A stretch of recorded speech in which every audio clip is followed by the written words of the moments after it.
ناظرین، آج کے وی لاگ میں دو اہم خبروں کا ذکر کریں گے جو صرف سرخیوں کی نہیں بلکہ پاکستان کی سیاسی تاریخ کا رخ بدلنے والی کہانیاں ہیں۔ پہلا پی ٹی آئی کے مکمل صفائے کا کہ کیسے پی ٹی آئی کا پارلیمنٹ اور صوبائی اسمبلی سے صفایا کیا جا رہا ہے۔ پی ٹی آئی کے 108 رہنماؤں کو سزائیں سنائی گئیں۔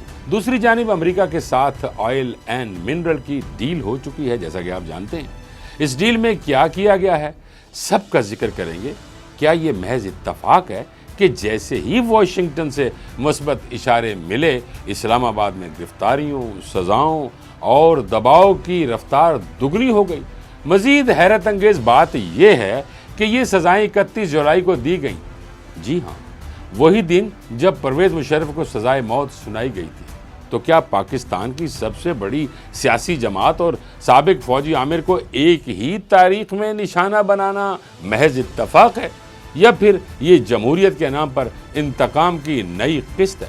ناظرین، ویڈیو کو آخر تک ضرور دیکھیے گا، کیونکہ ہم صرف خبریں نہیں، ان کے پیچھے چھپے اشارے اور مفادات بھی بے نقاب کریں گے۔ اور اگر ابھی تک چینل سبسکرائب نہیں کیا تو کر لیں۔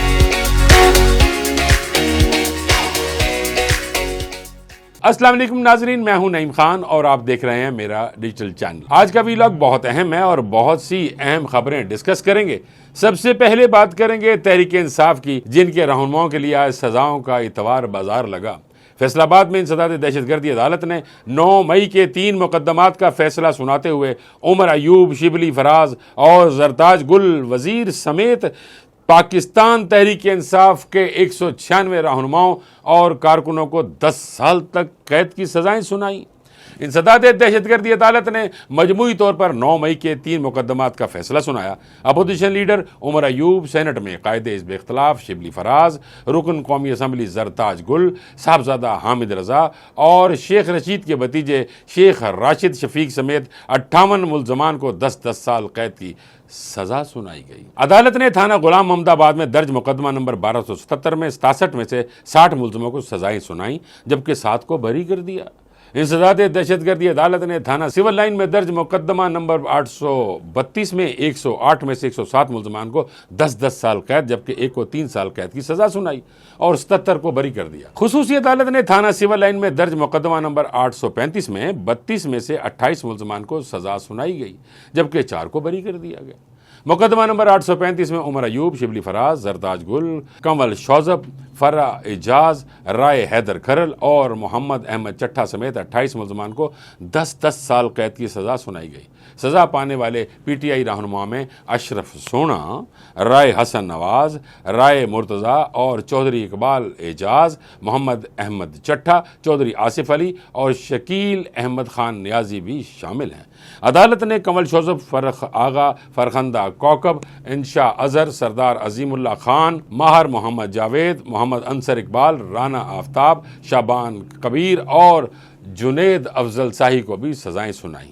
انسداد دہشت گردی عدالت سرگودا نے گزشتہ ہفتے 22 جولائی کو 9 مئی 2023 کو میاں والی میں احتجاج کے مقدمے میں opposition leader Punjab assembly Malik Ahmad Butcher سمیت تحریک انصاف کے 32 رہنماؤں اور کارکنوں کو 10 سال قید کی سزا سنائی تھی، جس کے بعد الیکشن کمیشن نے احمد بچر کو نااہل قرار دے دیا تھا۔ آج پنجاب اسمبلی میں اپوزیشن کے عہدے کو خالی قرار دے دیا گیا۔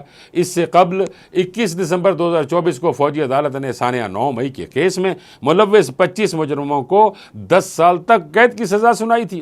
بعد ازاں 26 دسمبر 2024 کو فوجی عدالت نے ثانیہ 9 مئی 2023 میں ملوث عمران خان کے بھانجے حسان نیازی سمیت مزید 60 مجرمان کو 10 سال تک قید بامشقت کی سزائیں سنائی تھیں۔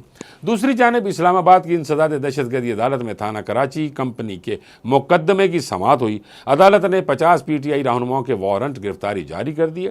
وارنٹ گرفتاری اے ٹی سی جج ابو الحسنات ذوالقرنین نے جاری کیے۔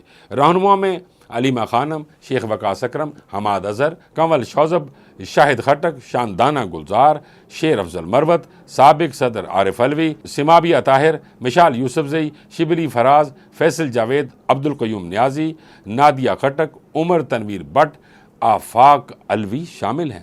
اس کے علاوہ سلمان اکرم راجہ، رؤف حسن، مراد سعید، زلفی بخاری، راجہ بشارت، احمد خان نیازی، سردار منصور سلیم، کرنل ریٹائرڈ شبیر اوان، صدام ترین، راشد حفیظ، خدیجہ شاہ، عالیہ حمزہ، عمیر نیازی، نور الحق قادری، خرم شیر زماں بھی وارنٹ جاری ہونے والے رہنماؤں میں شامل ہیں۔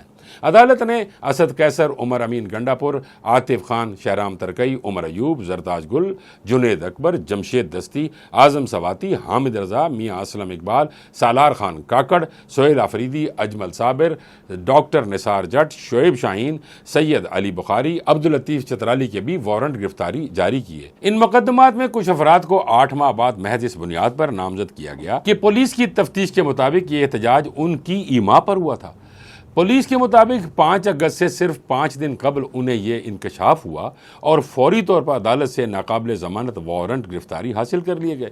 ان میں علی امین گنڈا پور، شیخ وقاص اکرم، عارف علوی، عمر ایوب، اسد قیصر، حماد اظہر، علیمہ خان، خورشید خان، کمل شوذب، زبیر نیازی، میاں اسلم اقبال اور کرنل ریٹائرڈ اجمل صابر شامل ہیں۔ 31 جولائی 2025 کا دن پاکستانی سیاست اور عدالتی تاریخ میں ایک بار پھر سنگ میل بن گیا، لیکن اس بار سنگ میل خون آلود اور انصاف سے عاری محسوس ہوتا ہے۔ چیف جسٹس یحییٰ آفریدی کی سربراہی میں چلنے والے عدالتی نظام نے صرف 4 ماہ کے اندر کام مکمل کر دیا، جو عام طور پر برسوں پر محیط ہوتا ہے۔ پاکستان تحریک انصاف کے 100 سے زائد رہنما، جن میں 3 پارلیمانی اپوزیشن لیڈر شامل ہیں، کو انسداد دہشت گردی کی عدالتوں کے ذریعے 10-10 سال قید کی سزائیں سنا دی گئیں۔ ان سزاؤں کے نتیجے میں یہ تمام افراد اپنی سیاسی نشستوں سے بھی نااہل ہو چکے ہیں۔ عدالتی فیصلوں کی سنگینی اس وقت اور بڑھ جاتی ہے جب ہم اس دن کی تاریخی اہمیت کو دیکھتے ہیں۔ 31 جولائی 2009 کو اسی سپریم کورٹ نے جنرل پرویز مشرف کے 3 نومبر کے اقدامات کو آئین سے غداری قرار دیا تھا، جو بعد ازاں ان کی سزائے موت کی بنیاد بنا۔ آج اسی 31 جولائی کو بظاہر اسٹیبلشمنٹ نے ماضی کا حساب چکایا، صرف مشرف کے لیے نہیں بلکہ اس پوری نسل سیاست سے جو کسی نہ کسی مرحلے پر آئینی عسکری بالادستی کے بیچ آ گئی۔ ستم ظریفی یہ ہے کہ عمران خان نے 2018 میں اقتدار میں آنے کے بعد پرویز مشرف کو بچانے کی ہر ممکن کوشش کی۔ فروغ نسیم اور انور منصور جیسے وکلاء جو مشرف کے دفاع میں عدالتوں میں کھڑے ہوتے رہے، عمران خان کی کابینہ میں وزیر قانون اور اٹارنی جنرل بنے۔ اسی حکومت نے نہ صرف مشرف کو معصوم ثابت کرنے کی مہم چلائی بلکہ جسٹس وقار سیٹھ جیسے جج پر ذہنی معائنے کا مطالبہ کیا اور ان کے خلاف ریفرنس دائر کرنے کی دھمکیاں دی۔ مگر تاریخ پلٹتی ہے اور مکافات عمل خاموشی سے انتقام لیتا ہے۔ آج تحریک انصاف، جس نے مشرف کے عدالتی انصاف کو سبوتاج کیا، خود اسی ریاستی طاقت کے زیر اعتاب ہے۔ اسد عمر، عمر ایوب، شبلی فراز، سرداج گل اور صاحبزادہ حامد رضا جیسے سینئر رہنماؤں کو فیصلہ باد کی انسداد دہشت گردی عدالت سے 10 سال قید کی سزائیں سنا دی گئیں، حالانکہ ان کا یہ فیصلہ باد سے کوئی تعلق ہی نہیں ہے، نہ ان کی موجودگی کوئی شواہد پیش کیے گئے ہیں۔ یہ کیسا انصاف ہے جہاں نہ ثبوت پیش کیے گئے، نہ CCTV فوٹیج، نہ گواہ اور جائے وقوع پر موجودگی کی تصدیق، پھر بھی یہ سب مجرم قرار پائے۔ عمران خان 9 مئی کے روز سے صرف ایک ہی سوال پوچھ رہے ہیں، شواہد کہاں ہیں؟ مگر عدلیہ اور اسٹیبلشمنٹ کی خاموشی اس سوال کا سب سے بڑا جواب بن گئی ہے۔ ایسا لگتا ہے جیسے ایک 10 سال قید کا اتوار بازار لگا دیا گیا ہو۔ فیصلے نہ عدالتی روایت کے مطابق، نہ قانون کے تقاضوں کے مطابق، بلکہ سیاسی ہدف بندی کے تحت ہو رہے ہیں۔ ان فیصلوں کا مقصد فقط ایک ہے، تحریک انصاف کو ختم کرنا، اس کی قیادت کو عدالتی جکڑ میں جکڑ کر سیاسی میدان سے باہر نکال۔ دوسری طرف فیصل واؤڈا کا حالیہ انکشاف بھی بہت کچھ واضح کر رہا ہے۔ انہوں نے ایک ٹویٹ میں دعویٰ کیا کہ خیبر پختونخوا میں گنڈا پور کی حکومت اب آخری سانسیں لے رہی ہے۔ ان کے بقول امریکہ سے مثبت خبر آ چکی ہے، یعنی آئل اور منرل ڈیل، اور جیسے ہی یہ خبر آئی PTI کے خلاف کارروائیاں تیز کر دی۔ واؤڈا نے واضح اشارہ دیا کہ پارٹی کے اندر بھی نظریاتی کارکن پیٹھ میں خنجر گھونپ رہے ہیں، جس میں گنڈا پور بھی شامل ہیں۔ 31 جولائی کا یہ دن صرف سزاؤں کا دن نہیں، یہ ایک اہم پیغام ہے۔ یہ پیغام ان سب کے لیے جو کبھی ریاستی طاقت کے خلاف کھڑے ہونے کی کوشش کریں گے، چاہے وہ سیاسی ہوں یا عدالتی۔ مگر تاریخ ہمیں یہ بھی سکھاتی ہے کہ ظلم جتنا بھی منظم ہو، سچ کو ہمیشہ دیر سے صحیح مگر انصاف ضرور ملتا ہے۔ کیا ہم اس دن کو سیاسی انتقام کا دن مانیں یا جمہوریت کا یوم سوگ؟ فیصلہ اب تاریخ کرے گی۔ ناظرین، اب کچھ ذکر پاکستان اور امریکہ کے درمیان ہونے والے آئل اینڈ منرل ڈیل کی۔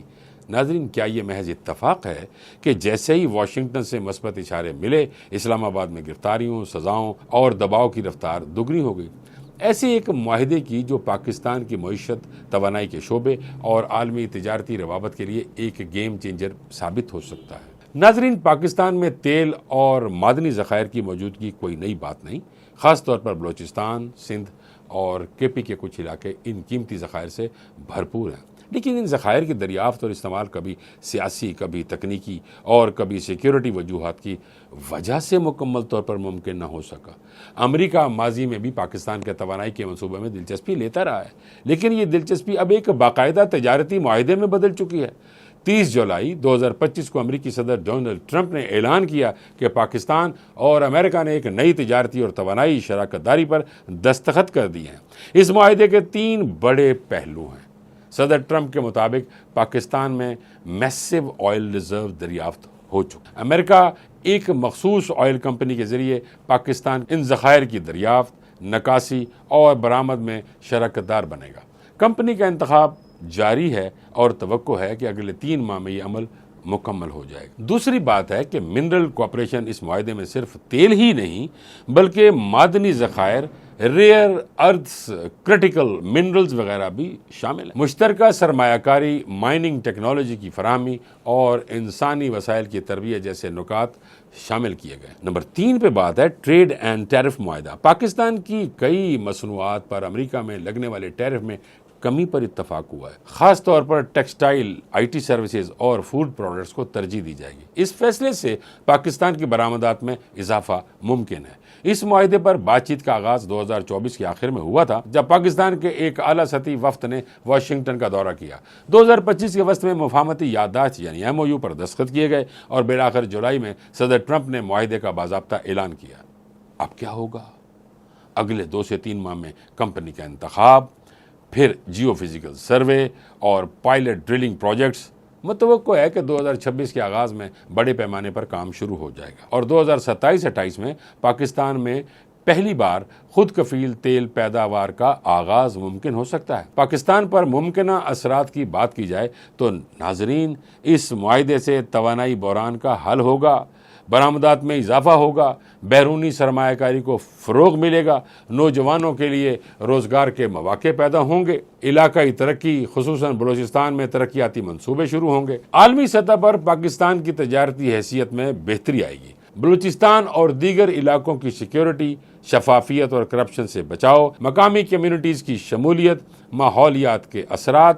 حکومت کو چاہیے کہ وہ مقامی لوگوں کو شریک بنائے اور تمام فیصلے شفاف اور قومی مفادات میں کیے جائیں۔ ناظرین، یہ معاہدہ پاکستان کی تاریخ کے اہم ترین توانائی معاہدوں میں شمار ہو سکتا ہے۔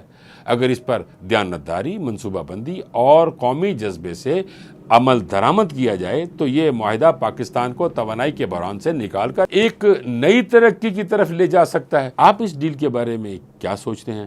کمنٹس میں اپنی رائے ضرور دیجیے گا۔ ناظرین، ویڈیو کو لائک اور چینل کو سبسکرائب کرنا مت بھولیے گا۔ آج تک کے لیے اتنا ہی، اجازت دیجیے، اللہ نگہبان۔